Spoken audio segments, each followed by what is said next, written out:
Get up, Rod. Come up here. Come up here, Rod. Rod, come up there. Come on, Rod. Rod, get up. Rod, come up.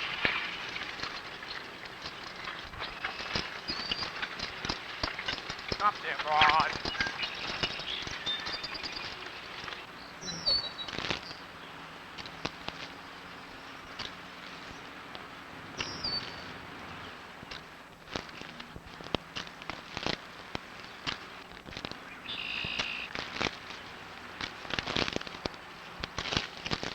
Simply because he worked in harmony with the seasonal cycle, the farmer's life was not without its own peculiar anxieties and burdens.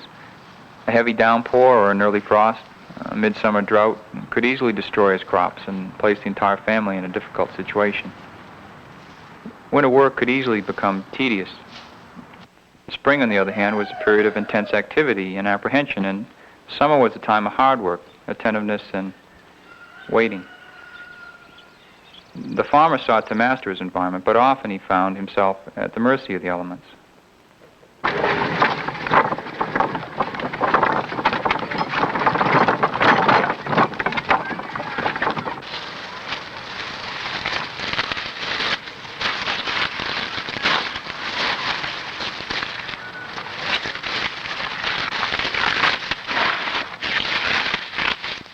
Wednesday, November 1st, 1837. Cold forenoon. Windy. Picked and carted 3 loads of corn from the middle pasture.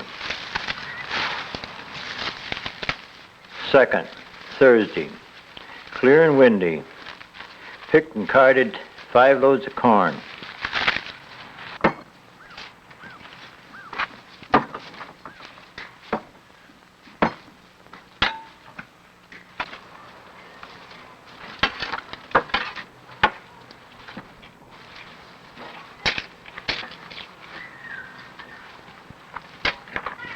Wednesday, October 25. Got out fall manure.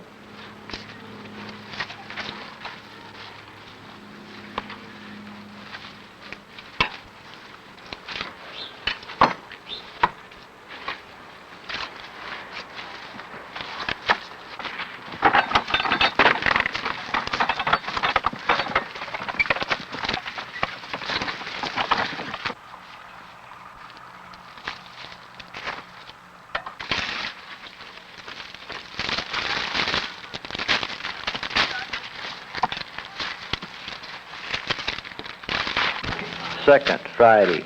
Clear and cold, husked corn. 3rd, husked corn. 5th, Sunday. Clear and cold, husked corn. The 6th, Monday. Cloudy and clear, windy and cold. Myself and Samuel went to Hartford.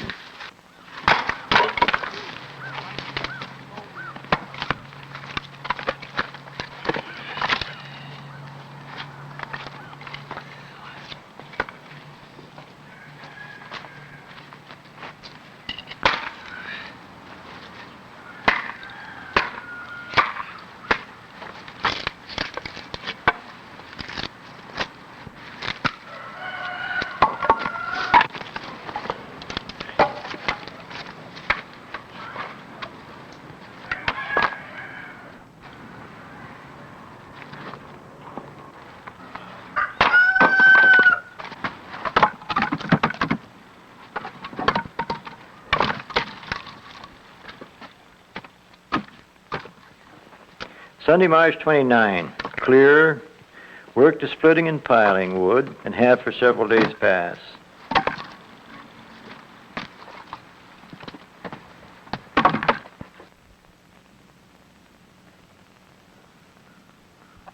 March 4th, Saturday. Quite cold. Charles, sick with the measles. Got word that Martin Van Buren takes the seat of the presidency of the United States. Andrew Jackson's term is out.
Yep, right.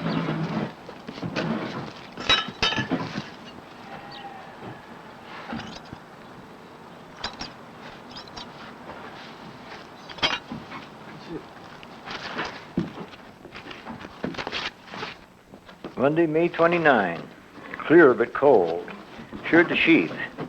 53 pounds. Got wood into the woodhouse and worked at various chores.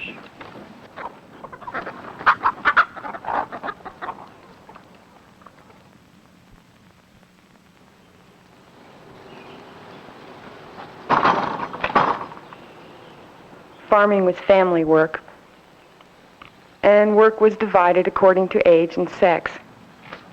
While men managed the crops and animals, repaired fences, and trained the older sons, women performed tasks about the barnyard, in the family garden, in the dairy, and behind the spinning wheel and loom.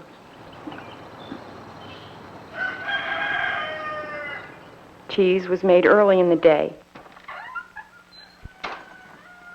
The chore would start with milk warming by the fire to curdle.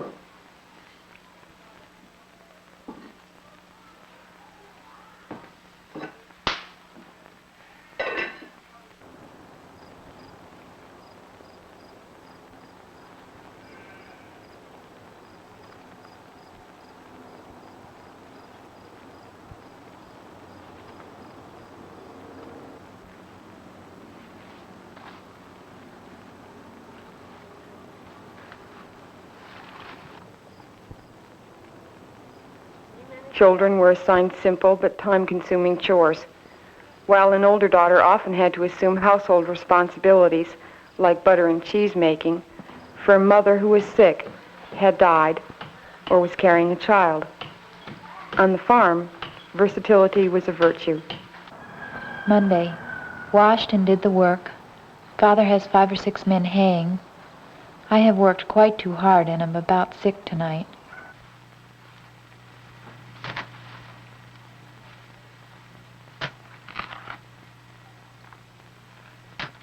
Wednesday. Susan and I did the housework. Friday. Worked about the house, knit some, Susan spun. Mother is quite unwell again, and Susan assisted me about the work. Father finished haying.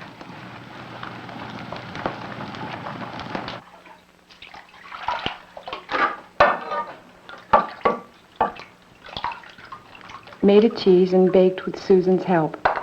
It is town meeting day, and we have had a house full all the afternoon.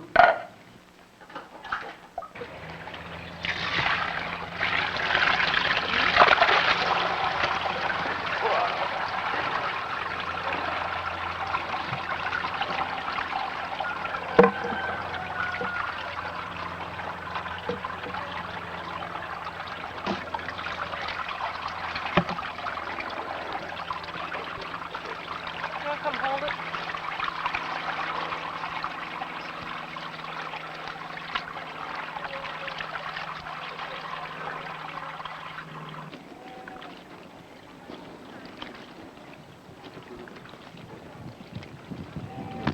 Thursday, August 7th. Mother and I made a cheese and did the wash.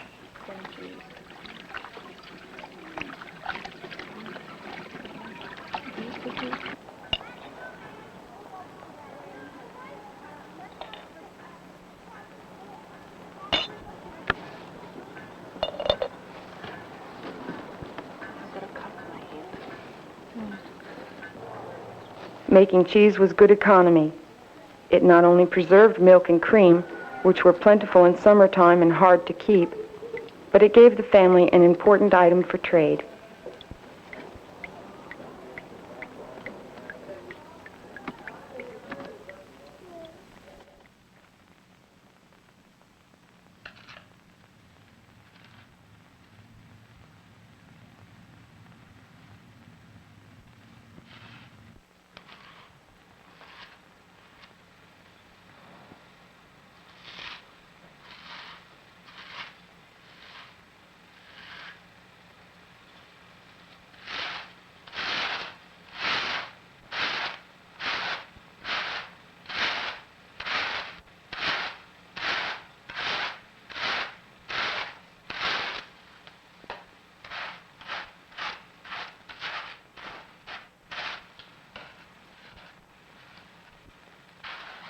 would be a chore that a young child would be doing, mainly because it's a very long, tedious job. And you're spending a great deal of time just carding the wool and getting all the knots and tangles out. And you can have piles and piles of wool. And it's endless.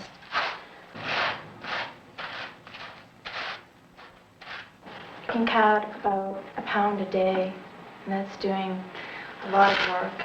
At a carding mill, it would take about 15, 20 minutes or so to card the same amount of wool.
In exchange for wool, cash, or credit, the cotton mill operator, like the hand carder, prepared the loose, uncombed wool for home spinning.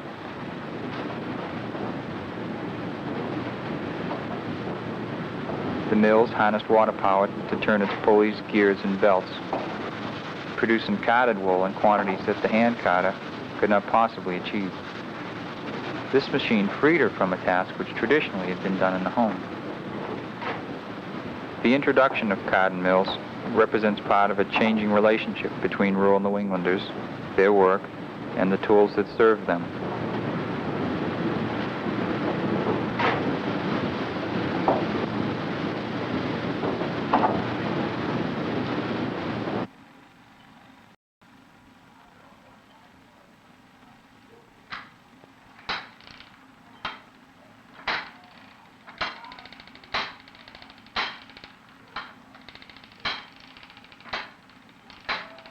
February 8th.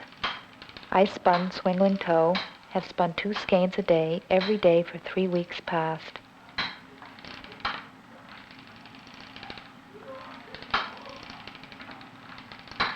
February 9th. I should think I might have spun up all the swingling toe in America by this time.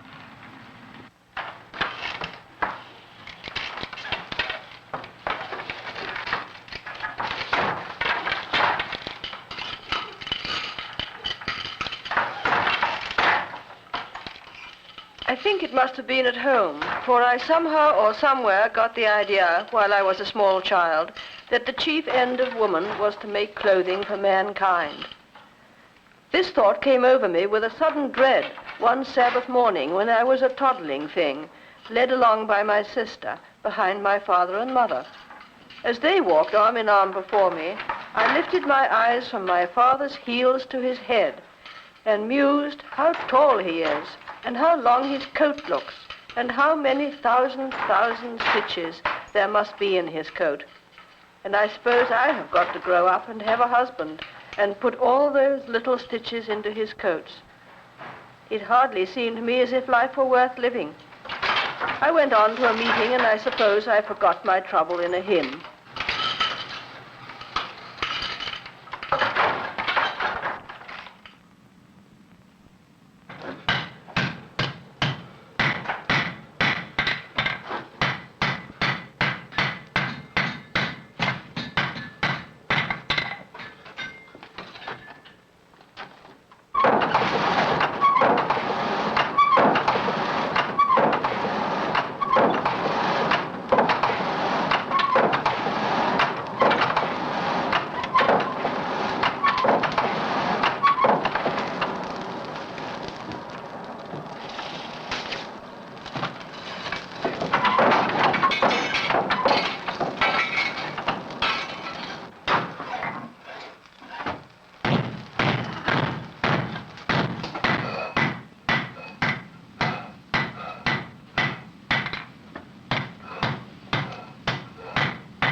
farmer often had to supplement his income by taking up a part-time trade like the blacksmith or the potter here. In some cases, he became primarily a craftsman and did only little farming on the side.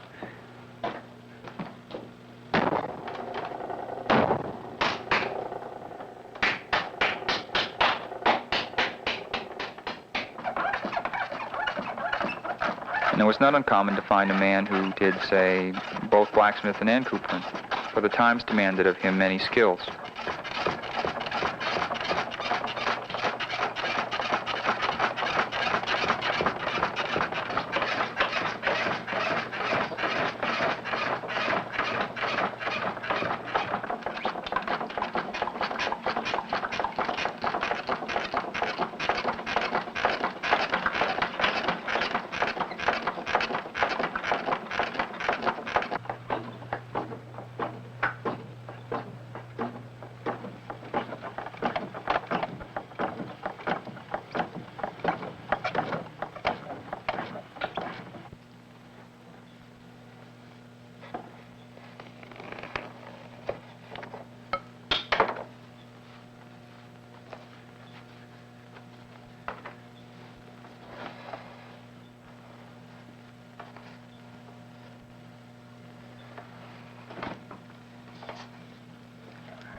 A farmer could arrange an apprenticeship for a son he couldn't afford to keep on the farm.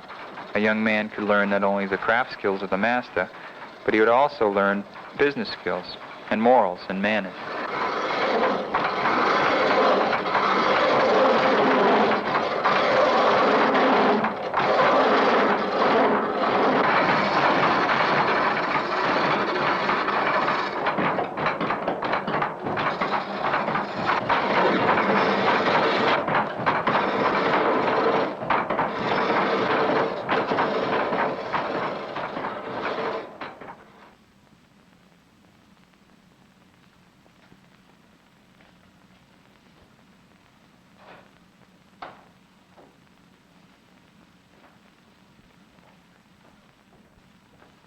The merchant's tools consisted of an account book and a quill, and much of his time was spent keeping records, stocking the shelves, and maintaining the village's contact with the outside world. In his store were products from the West Indies, France, China, and India. Country people depended on the rural store for necessities, luxuries, and a chance to talk with friends.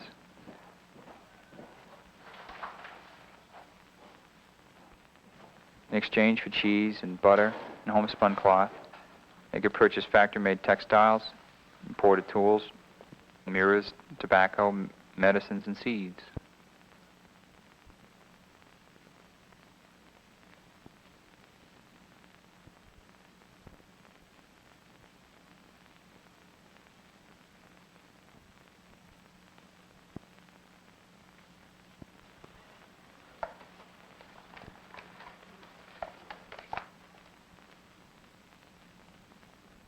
If there were among mankind the same attention to the concerns of religion as there is to the interest of the present world, the gospel before this time would have overspread the earth.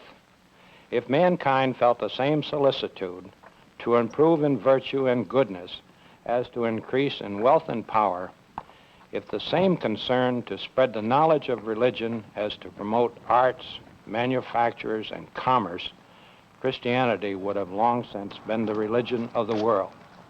But such is their stupidity with regard to their most important interest, that it is still confined to much the smaller part of our fallen race. Around the common, the small professional class consisted of doctors, lawyers, and the clergy. Unlike the farmer or the craftsman, the parson's work required little muscle or physical exertion, his power laying in his words and demeanor. The minister's home, like a local store and nearby tavern, was a public meeting place. During the week, he counseled anxious parishioners, prepared lengthy sermons, tutored the young, prayed with the sick, and buried the dead. His family was a partner in his calling, his wife leading prayer meetings and sewing groups and organized benevolent societies. Wonder, wonder, wonder. Wonder, wonder, wonder. Wonder, wonder, wonder. Wonder, wonder, wonder. Wonder, wonder, wonder. Wonder, wonder, wonder. Wonder, wonder, wonder. Wonder, wonder, wonder.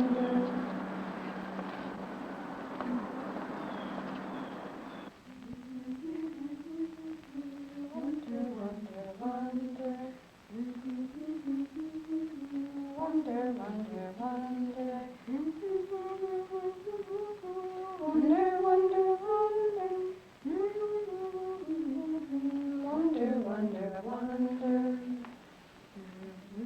After the card machine came factories, railroads, mechanized farming, electric power, telephones, bureaucracies, and automation. The seasonal rhythm of work, the farm experience, the family as a productive economic unit, and the versatility of the working man are rare today. In New England during the early part of the 19th century, one culture was dying and another was in the process of being born. In our own day as well, one world is passing away and another world, unknown and unpredictable, is unfolding. And work, how we work, where we work, and why we work. These questions were of importance then as they are for us now.